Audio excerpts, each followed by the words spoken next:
It was supposed to be just another dinner for Alexander Hale, the youngest CEO in the city, known for his icy demeanor, perfect suits, and a heart sealed behind walls built of loss and betrayal. The table was set in one of the most expensive restaurants downtown, candlelight flickering softly against the glass, yet the air around him felt cold and heavy. He wasn't here for business tonight. His assistant had convinced him to go on a blind date arranged by an old family friend, a desperate attempt to bring warmth back into a life consumed by work and loneliness. But fate had a strange sense of humor, because tonight his so-called date was going to change everything he believed about love, wealth, and family. Before we dive into this emotional journey, if you believe in kindness, second chances, and the magic of unexpected love, please take a second to like, comment, share, and subscribe to our channel. Your support keeps these stories alive and helps spread hope to thousands. The rain had just stopped when she entered. A young waitress named Lila, hair slightly damp, shoes squeaking softly against the marble floor. She wasn't even supposed to be on shift that night. Her co-worker had fallen sick, and the manager had begged her to cover one last table before closing. Exhausted after a long double shift, she tied her apron tighter and approached the reservation marked Mr. Hale. Very important person. She had no idea that the man sitting there in a tailored charcoal suit, eyes sharp as winter glass, was not just any customer, but the man whose life was about to intertwine with hers in the most unexpected way. Lila forced a tired smile, standing by his table. "Good evening, sir. Would you like to start with something to drink?" Alexander looked up, clearly irritated. He thought she was his date. "You're late," he said coldly. She blinked, confused. I'm sorry, sir, I didn't—" Before she could finish, a soft giggle interrupted them. From beside Alexander, a little girl peeked out, no older than 6, her big brown eyes gleaming with mischief and innocence. She had been quietly doodling with crayons on a napkin. "Daddy," she whispered, tugging at his sleeve. "She's pretty." Lila froze. "Daddy!" This wasn't a business meeting, this was a family dinner. Alexander sighed. "Chloe, please, she's just the waitress." But Chloe wouldn't stop staring at Lila, her curiosity blooming into a smile that could melt the coldest heart. And when Lila smiled back, tired, kind, and genuine, something shifted quietly in the air. Lila wasn't like the people Alexander usually met. She didn't wear diamonds or designer heels. Her hands were rough from washing dishes, her eyes a little weary from juggling multiple jobs to pay off her mother's hospital bills. Yet, behind that fatigue, there was a light, a resilience that made her stand taller, speak softer, and serve with more grace than anyone else. As the dinner went on, Lila noticed that Alexander's date, whoever she was supposed to be, never showed up. He sat across from his daughter in silence, glancing occasionally at his watch, the way people do when they're used to being disappointed. Chloe kept asking questions, playful and innocent, but Alexander's replies were short and distracted. When Lila brought out dessert, a small scoop of vanilla ice cream with chocolate drizzle for Chloe, the little girl's face lit up. "It's my favorite," she squealed. Then she looked up at Lila and whispered, "Daddy never eats dessert. He says he's too busy being serious."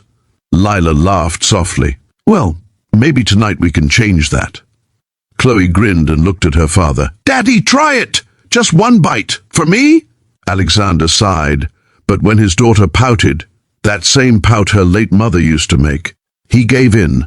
One spoonful, then another, and for the first time in months, maybe years, a small smile touched his lips. That night, when Lila cleared their plates, Chloe looked up at her with those innocent, glittering eyes and asked the words that would change everything. "Daddy, can we keep her?" The restaurant went silent. Alexander froze. Lila blushed, caught between shock and confusion. Chloe beamed proudly, as if she'd just asked for a puppy.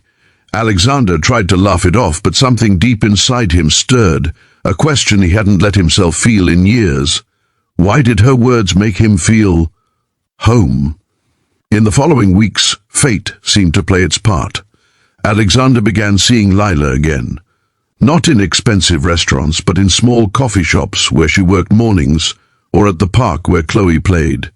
Each encounter felt accidental, yet strangely perfect. He discovered that Lila wasn't just kind, she was strong. She worked 3 jobs, took night classes in nursing, and still managed to smile at everyone she met.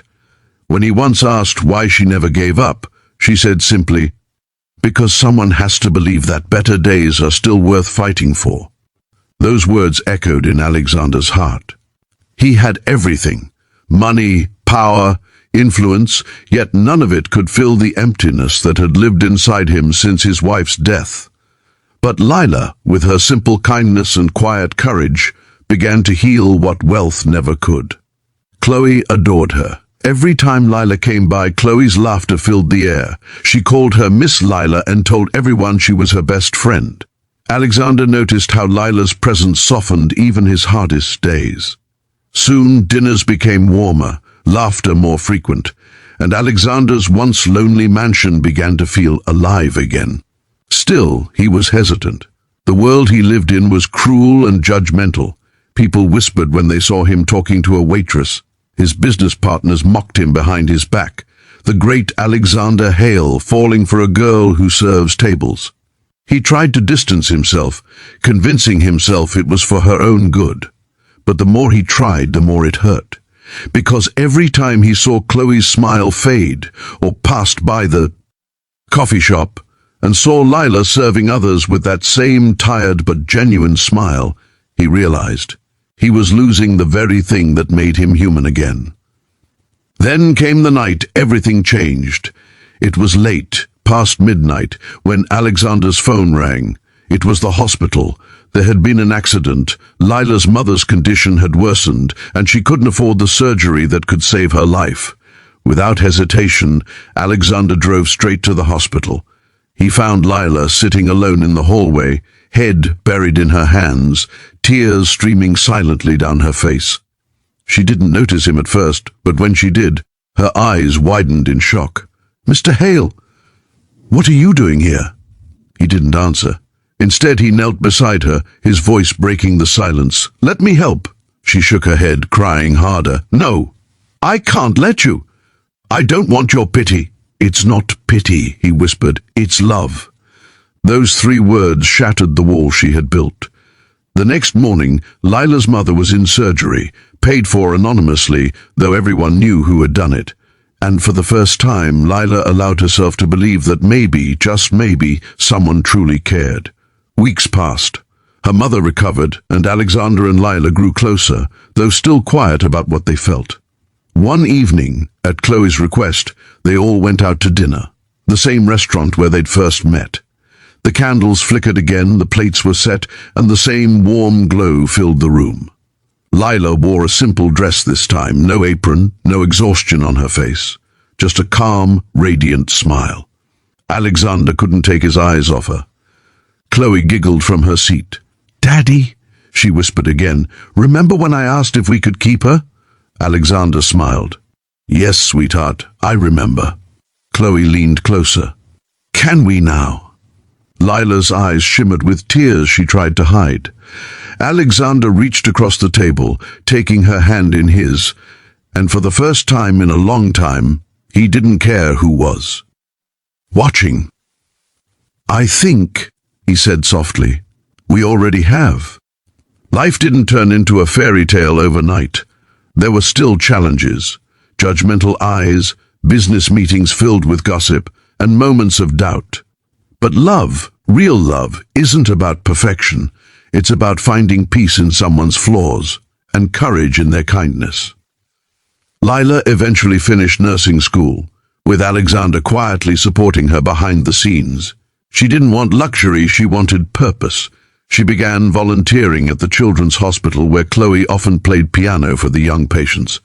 And every time Alexander visited them, seeing his daughter's laughter fill the halls, watching Lila's gentle smile as she comforted others, he realized something profound.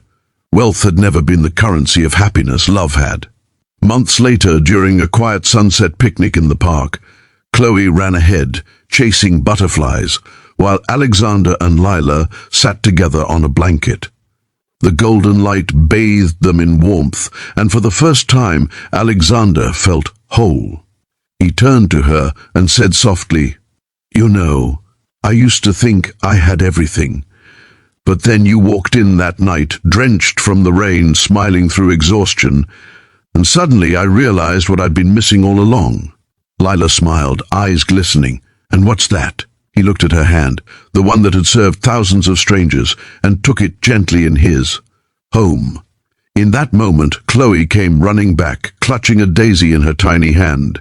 She placed it in Lila's lap and said with innocent pride, "See, Daddy? I told you we should keep her."